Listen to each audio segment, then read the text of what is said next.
Come with me from Lebanon, my bride. Come with me from Lebanon. Come down from Mount Amana, from the peaks of Shinar and Hermon, where the lions have their dens and leopards live among the hills. You have captured my heart, my treasure, my bride. You hold it hostage with one glance of your eyes, with a single jewel of your necklace. Your love delights me, my treasure, my bride. Your love is better than wine, your perfume more fragrant than spices.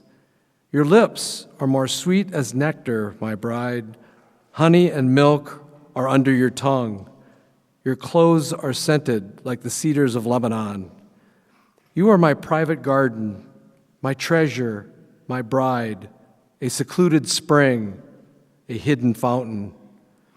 Your thighs shelter a paradise of pomegranates with rare spices, henna with nard and saffron, fragrant calamus and cinnamon, with all the trees of frankincense, myrrh, and aloes, and every other lovely spice. You are a garden fountain, a well of fresh water streaming down from Lebanon's mountains. Awake, north wind, rise up, south wind, blow on my garden and spread its fragrance all around.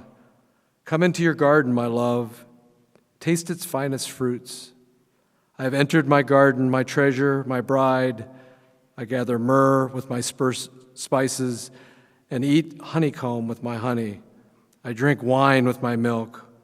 O lover and beloved, eat and drink. Yes, drink deeply of your love. A man decided at work one day that he was going to show his wife how much he loved her. And so before going home, he actually had access to a shower. He showered, he shaved, and then he put on some cologne and he went by the store and he bought her flowers. And then he went to the front door and he knocked. He wanted her to answer the door, and his wife answered the door, and she said, "Oh, no, this has been a terrible day. First, I had to take Billy to the emergency room and get stitches in his leg. Then your mother called and said she's coming for 2 weeks, and then the washing machine broke, and now this, you come home drunk."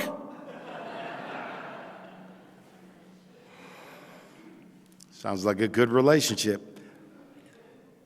Okay, my wife told me that joke gave her the creeps, and I shouldn't use it. I said, I'm going to try it out on somebody else, and I did, and they laughed, and I thought, I'm going to use it. Look at that, you laughed. So my wife's in the nursery. You can let her know later how funny that really was. All right. So many of us have developed these patterns in our marriages that take one another for granted. And when the kids come along and the focus is shifted and it becomes about school and sports and homework and taking kids to this event or that event or dealing with kids fighting or, it just seems like by the time the day is over, you're exhausted and you drop into bed and then you wake up and you do it all over again, right? You do the whole thing the next day, and there seems to be so little time really to connect with your spouse. There's a little poem that I read that by an unknown author, don't know who wrote it, that seems to sum it up pretty well. They say a wife and husband, bit by bit, can rear between themselves a mighty wall, so thick they cannot speak with ease through it. Nor can they see across it. It stands so tall. Its nearness frightens them, but each alone is powerless to tear its bulk away, and each dejected wishes he had known for such a wall, some magic thing to say. So let us build with master art, my dear, a bridge of love between your life and mine, a bridge of tenderness and very near, a bridge of understanding strong and fine, till we have formed so many lovely ties, there never will be room for walls to rise. Well, I think those of you who are married know that walls are erected so often, and it's hard to talk about certain things. Our passage today is actually the very centerpiece of the book of Song of Solomon. And by the way, this is going to be this sermon and one more. Just one more. You got to endure one more next week. And that's the famous one. Many rivers cannot quench love. It's the one you hear at weddings all the time. So we'll be looking at that next week, and then we'll be into our Christmas season. But this passage here is sort of the centerpiece. It's the focal point of the Song of Solomon. It's the moment that the couple marries and they consummate the marriage. Of course, most marriages have good beginnings, don't they? You wouldn't get married if you weren't feeling in love anyway. Now, you can look to celebrity culture and you can see that I think the shortest one I heard about lasted a couple of hours, maybe. Was that Miley Cyrus or somebody like that, or Kim Kardashian lasted a day, I think. Maybe I shouldn't be using names like that. But anyway, some of them last really, it must not have been good right away, But most of us get married and things are rosy for a while. But I think that what Song of Solomon is teaching us is that what was true of a couple, what was true of this couple on the day they got married, should be true throughout the life of the marriage. In fact, it should only get better and go deeper and go beyond even what happened on the very marriage, on the wedding day. So I want to look at three things that I think are being talked about in this short passage that are important elements for any good marriage. And these are the three. Number one, legality. Number two, affection. And number three, intimacy. So legality, affection, and intimacy. So let's look at legality first. In our passage today, the groom uses the term bride 6 times. 6 times. Verse 8, come with me from Lebanon, my bride. Verse 9, you have captivated my heart, my sister, my bride. Verse 10, how beautiful is your love, my sister, my bride. Verse 11, your lips drip nectar, my bride. Verse 12, a garden locked is my sister, my bride. Chapter 5, verse 1, I came to my garden, my sister, my bride. What is the point he's trying to make? Well, the biggest implication is that he has made the relationship a legal one, a binding one. He put a ring on it. He put a ring on it. So we've talked about this in this series, but our culture has a very different idea of what it is supposed to look like. The thought is that if you are eventually going to be married, you should try it out for a while. You should live together for a while and see if it works. The research shows that that's true. There's a very recent Pew Research Center poll that has some very interesting findings about cohabitating. Here's the top 3. Number 1, a larger share of adults have cohabitated than have been married. Among adults ages 18 to 44, 59% have lived with an unmarried partner at some point in their lives. Only 53% of adults are currently married.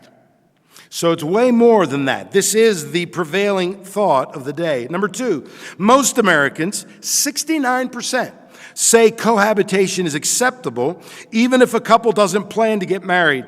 And this number jumps to 78% among those younger than 30. So that's where that's going. As the younger generation grows, it's going to be bigger and bigger and bigger. But in spite of all that, the third statistic is about satisfaction in your relationship. And this is a surprising, it's not surprising actually. Married adults have higher levels of relationship satisfaction and trust than those living with a partner. Well, that would be actually obvious, wouldn't it? Why would it be that married couples would have more trust and more satisfaction in the relationship than those that are just living together? Well, in a living together arrangement, there really is no security at all, is it? It only lasts as long as you feel it should last, as long as it's convenient for you and it's working out for your needs and the things that you want. If things go wrong, you just move on, no strings attached. And that's what happens most of the time, or a lot of the time. And while it seems on the surface like it would actually be easier, let's just move in together. Let's not worry about all the legalities and all those things that need to happen. We don't need to worry about that. It actually produces this tremendous amount of insecurity because basically the two are saying to each other, I don't have enough confidence in our relationship to make it permanent. I'm good with you for right now, but if something better comes along, I will go for that. You're important to me, but you're not important enough to me to commit to. I'm good with it for right now, but don't count on long-term commitment from me. Well, that produces insecurity, and the statistics bear that out. And brothers and sisters, that's actually not love at all, right? It's actually a very sophisticated, or maybe not sophisticated, form of absolute and complete self-centeredness. This is what drives every conflict, every single evil thing that happens in our world is self-centeredness. And there is putting a cherry on self-centeredness. It's painting lipstick on a pig. It's actually a form of self-centeredness. Because love is actually commitment. Love puts a ring on it. That's what Tim Keller says in the quote that I have in your bulletin. In sharp contrast with our culture, the Bible teaches that the essence of marriage is a sacrificial commitment to the good of the other. That means that love is more fundamentally action than emotion. So, author Heather Havrilesky wrote an article entitled, Is Marriage Obsolete? And this is what she says. Isn't it reasonable to question the value of a legal contract, which is written in ink on paper that involves disastrously punitive forms of dissolution, particularly when it's paired with an enormously expensive ceremony that often includes allusions to obedience and lifelong mutual suffering and death of all things? And there are a host of inconveniences to being married, along with untold drudgery, monotony, frustration, and regret. Could all that, considering all that, what could possibly be the point of this outdated charade? But then she answers the question this way. So why do I love this torturous state of affairs so much? The daily companionship, the shared household costs, and the tax breaks are not enough. It is because some of the peak moments of a marriage are when you share your anxieties, your fears, your longing, and even your horrors. That's why sickness and death are key to marriage vows. Because there's nothing more divine than being able to say, today I am really, truly at my worst, knowing that it won't make your spouse run for the hills. My husband has seen my worst before. We both know that our worst is likely to get worse from here. Somehow, that feels like grace. When you know your spouse is not running for the hills, when things get dicey, that's commitment. Putting a ring on it is the ultimate gesture of love. Number 2, affection.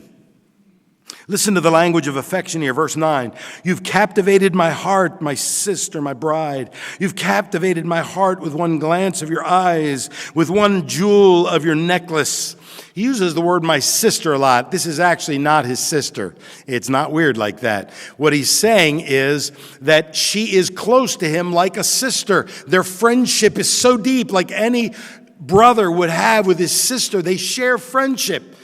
It's not just a romantic relationship, it's sharing friendship. But he says, you've captivated my heart, or you have stolen my heart. In modern Western thought, we think of the mind as where you think and the heart as where you feel. But that wasn't the case in Hebrew thought, in the way this was written.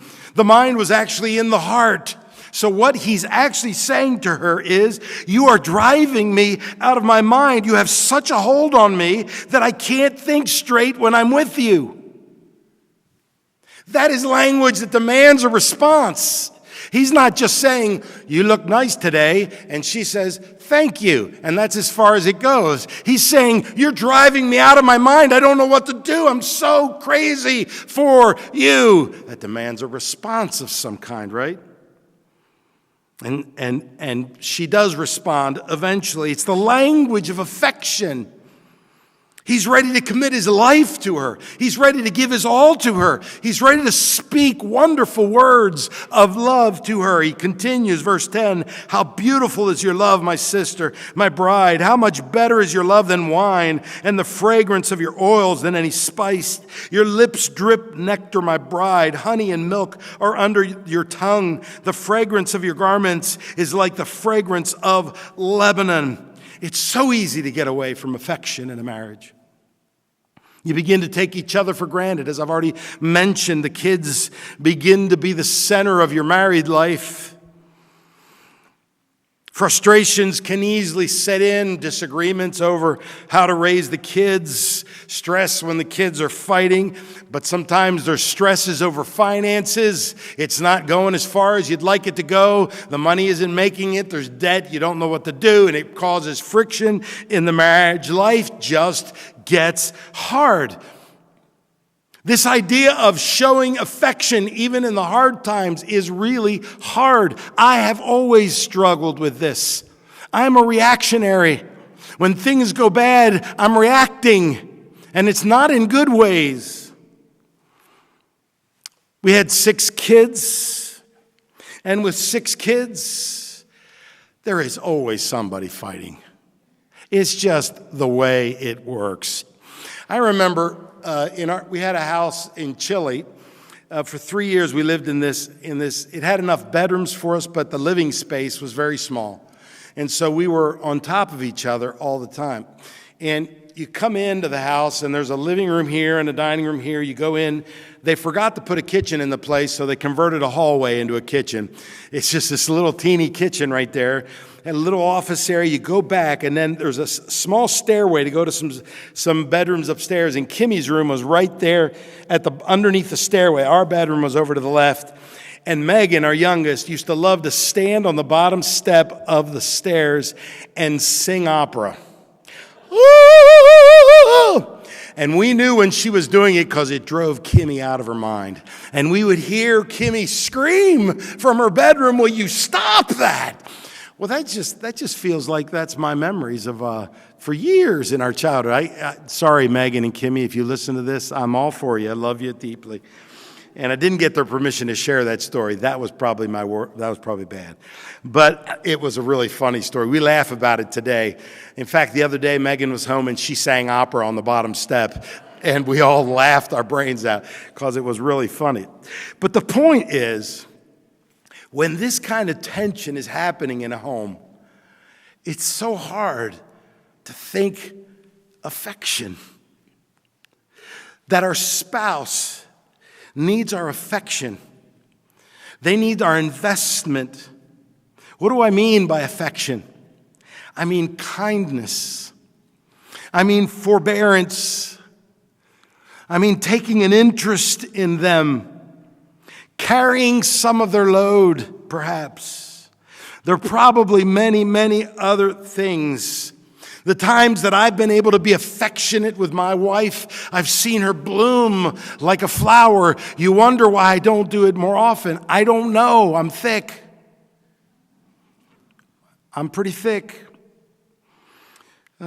This isn't just true of marriage, by the way. It's true of any relationship. When you show affection, when you show kindness to people, they bloom. They bloom. We're not that good at it, but let me go further. I think that included in affection is serving one another. There's nothing that says I love you like speaking in your spouse's love language, the thing that they love the most. We should know what they are. Just like we exegete the scriptures, we should exegete our spouse and know exactly what makes them tick. I ran across this article about doing the dishes. Small things. Every day, they slowly accumulate. Don't you get mad? You turn around and there's a sink full of dishes again. Plates covered in sauces and crumbs, forks, knives, and spoons, all gummed with bits of this and that. At the end of a long day of work, cooking, cleaning, and for many, negotiating with small children, a couple has to face the big question: who's going to do the dishes? There's actually a report on this from the Council of Contemporary Families, and this is what the report suggests.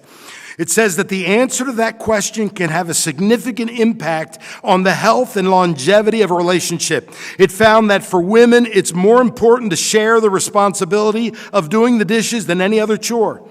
Women who wash the vast majority of the dishes report more relationship conflict, less relationship satisfaction, and even worse, sex than women with partners who help.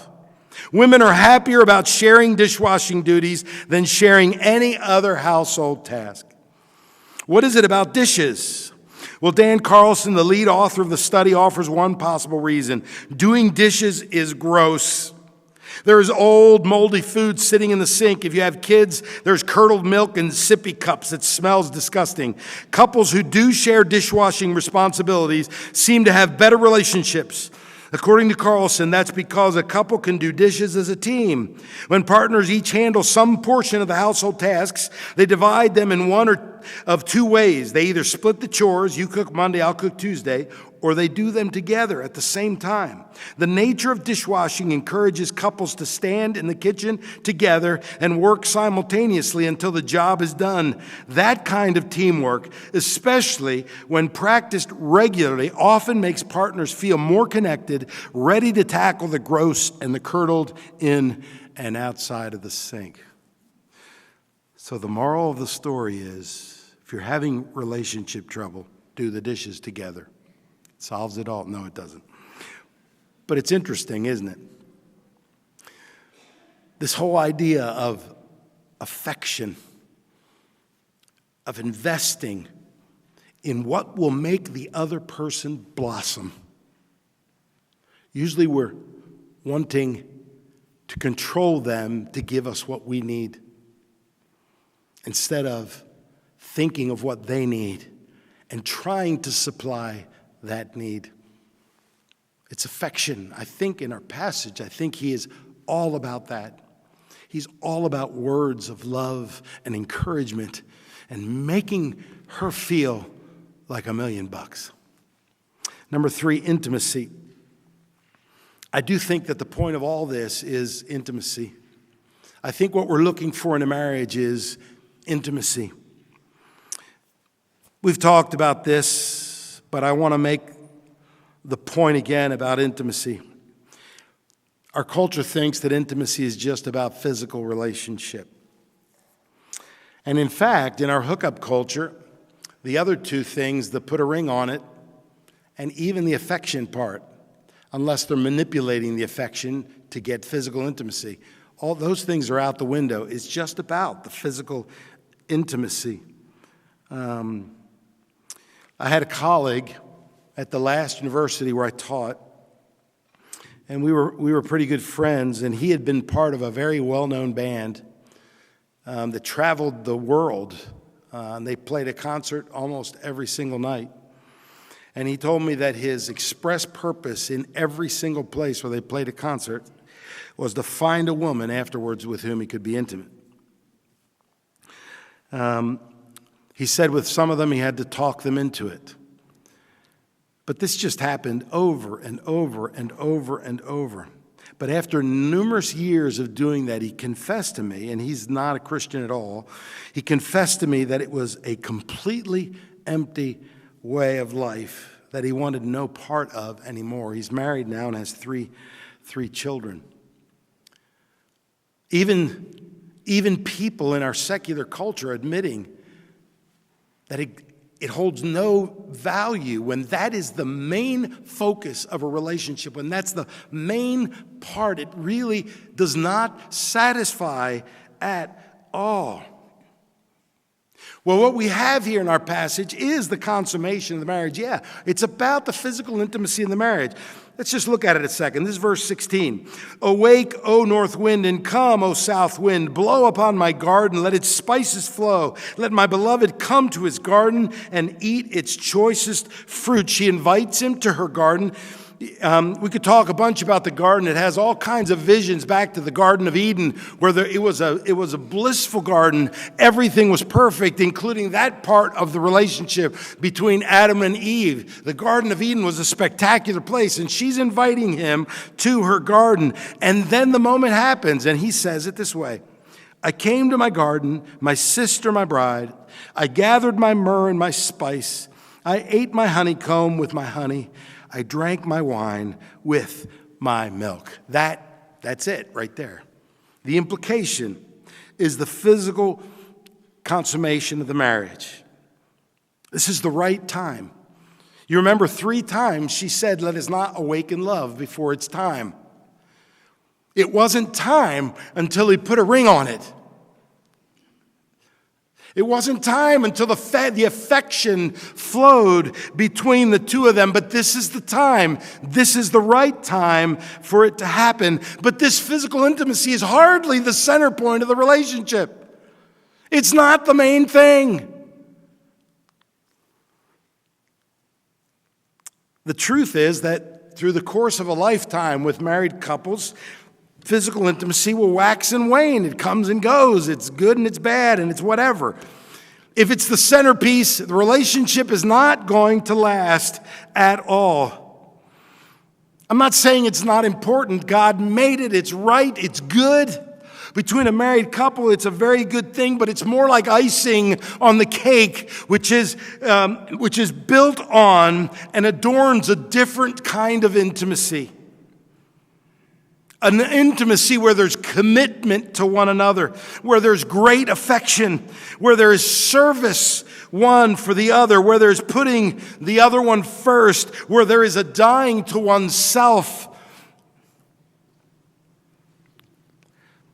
See, here's the thing about marriage. If you're looking to get into marriage to get your needs met, which is what our culture is saying, you get those needs met.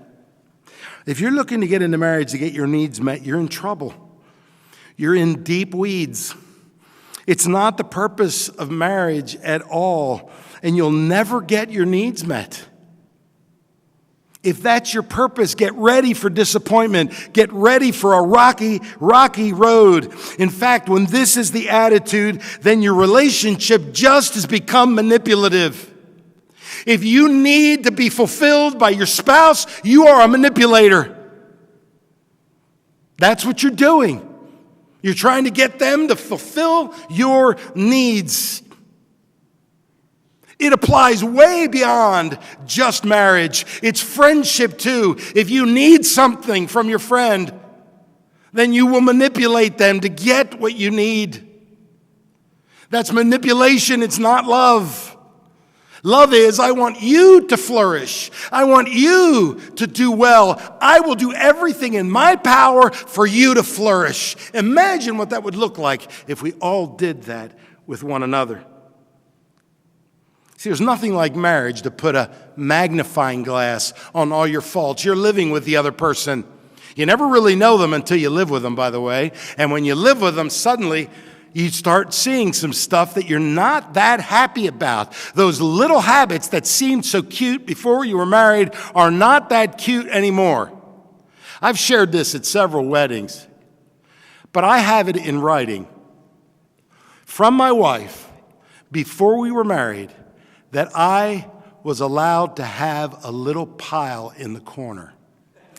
I could put anything I wanted in my little corner. I could have a messy corner. It's in writing, folks. That's a contract. Do you think I'm allowed to have a messy corner now? I am not allowed to have a messy corner right now. That went out the window. I need some of you to go confront her after the service. It certainly puts a magnifying glass on your faults. So here's the real secret to marriage. It's to adjust your expectations. You expect your spouse to be sinful. and have all kinds of issues. You expect that your spouse will offend you at some point. You expect that they will sin against you in some way. But you decide to love them anyway. You decide to forgive them anyway. You decide to serve them anyway. You decide to lay down your life for them anyway. See, the spiritual ramifications of that are huge.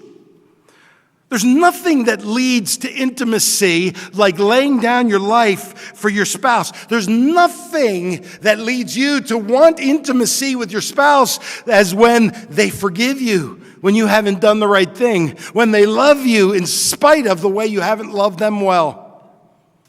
When they treat you well, even if you haven't treated them well, even in your worst moments, when they love you, and when you lay down your life for your spouse, you give the Holy Spirit room to work in your heart. When you begin to die to yourself, the Holy Spirit begins to flood in with joy. It's really hard, but eventually, when you mortify that flesh, we call it, so the Puritans call it, you mortify your self-centered desires and behaviors. What I think is right for me, you let that go, and you say, Lord, I need you, I need you, I need you, I need you, and I want to love my spouse well. And he begins to pour into your life. There's a very spiritual thing that happens here.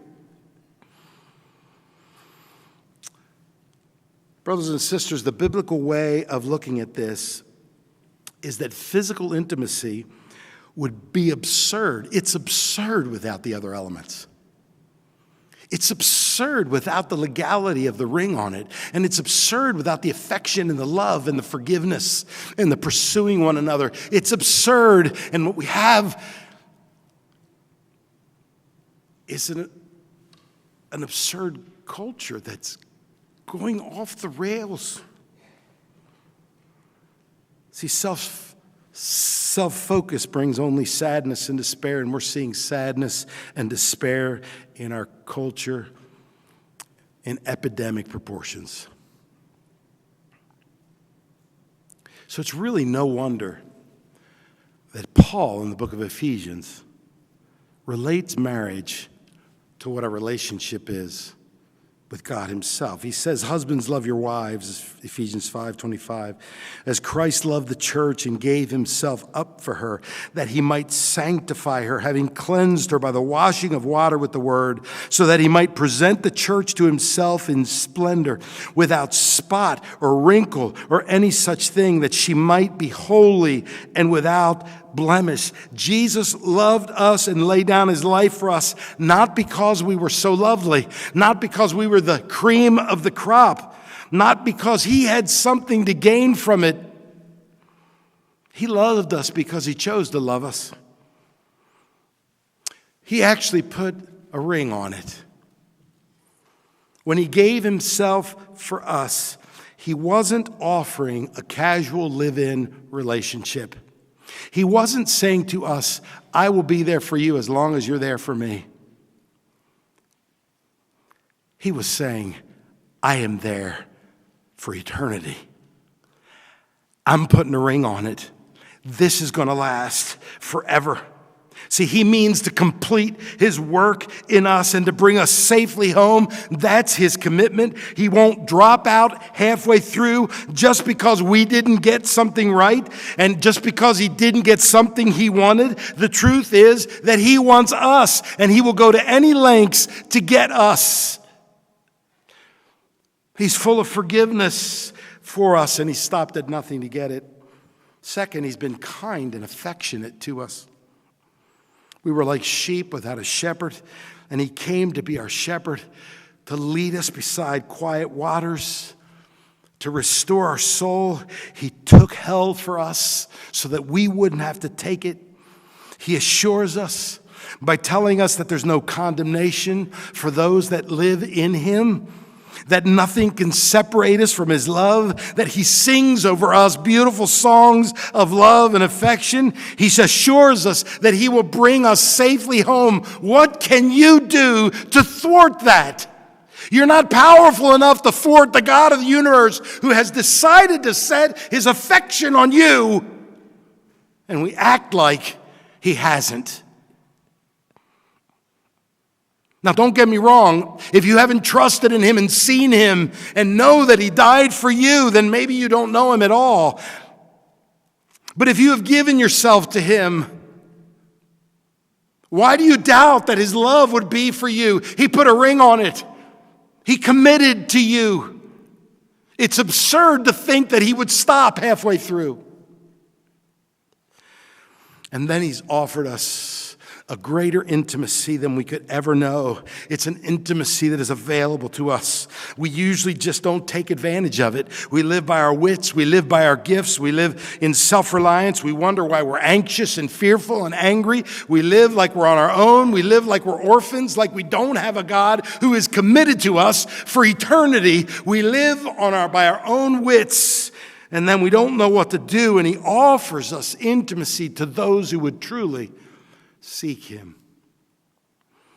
In Philip Ryken's book, The Love of Loves and the Song of Songs, he says this: a wedding dress from World War II beautifully illustrates our joyful destiny. Toward the end of the war, Major Claude Hensinger jumped from the cockpit of his flaming B-29 bomber and safely floated to the ground. After landing, he used his parachute as a pillow and a blanket to keep warm while he waited to be rescued.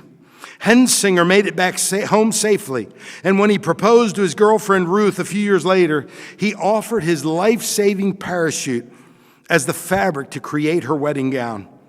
A local seamstress used the silky material to create a stunning work of art that is now preserved at the Smithsonian's National Museum of American History in Washington, D.C. This is more or less our story too, says Ryken. First, Jesus rescues us from the flames of judgment by his death on the cross. Then he asks us to be married to him forever. And when it comes time for us to celebrate our union, he provides a beautiful white wedding dress that is made from the perfect cloth of his salvation. Do we see that? Jesus is the ultimate covenant-keeping Savior. He will never break his promise. He proved that by going to the cross. What will it mean for you in your relationships? What will that mean for you in your marriage? We can either have Facebook intimacy, which is completely and totally shallow, or we can delve into real intimacy and real love with each other, with our spouse, and especially with Jesus. But real love is costly. It is a dying to yourself. Are you willing to pay that price? He was. He was for you. That's the gospel, and it changes everything. Let's pray.